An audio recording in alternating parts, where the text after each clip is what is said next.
What's going on, everyone? Today is a little bit of a different video. My wife's got this record player and it has this old drive wheel that I can't find anywhere on the internet. So what I'm going to end up doing is 3D printing one and using a rubber band for grip on the end.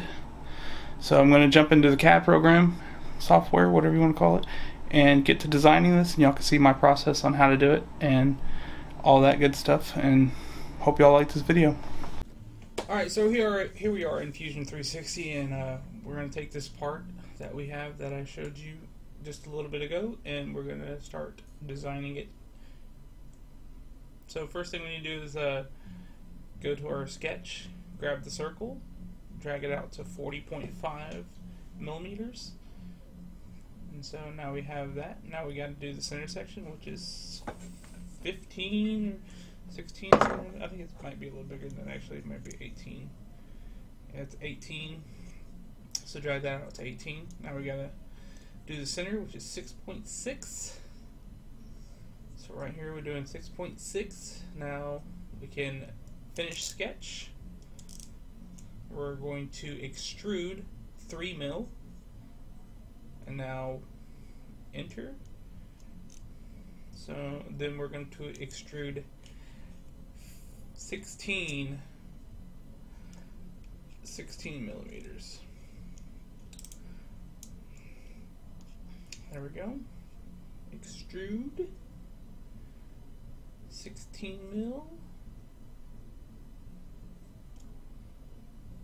Join.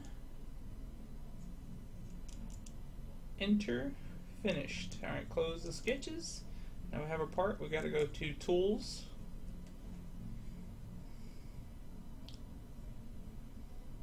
So we're going to go to Tools.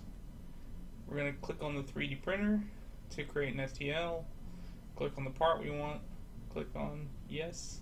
Create the STL. Put in a name that you're going to remember to send it to your slicer. Then we're going to send it to the slicer and see what. And then after we send it to the slicer, we can create an STL and send it to the printer. So we are in the slicer. So we're going to make sure everything's good. The part looks the same as it did in CAD. Make sure all our settings are right. I think we printed this at 100 or 200 Celsius and 40 millimeters a second. So here we are. We're going to send it to the printer, and as you see in the side, we are printing. So we'll just let that finish up and we'll be done.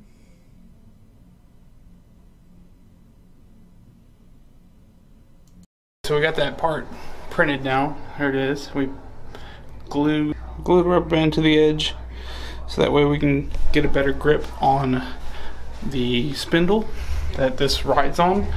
And we're going to put it back in the record player now, which is right here, all disassembled right here. So we're going to put this back in there and see how well it improved things. So it turns out that the top half of this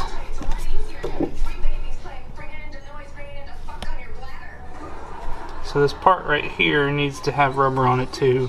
So I just grabbed another piece of rubber band and cut it to size and put it on there. I'm hoping the little bump between the two sections isn't too bad.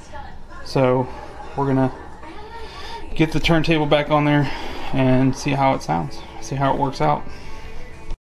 So it's all back together now. We're gonna turn it on.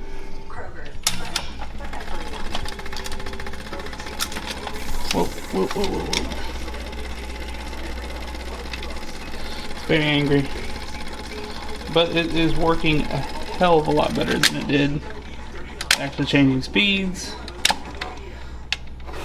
And there's no more raggedy noise that was going along with it. So there we go. It's all back together. Works fine. If you like this video and want to see more stuff kind of like this, but not really, like, comment, subscribe, and I'll see y'all later.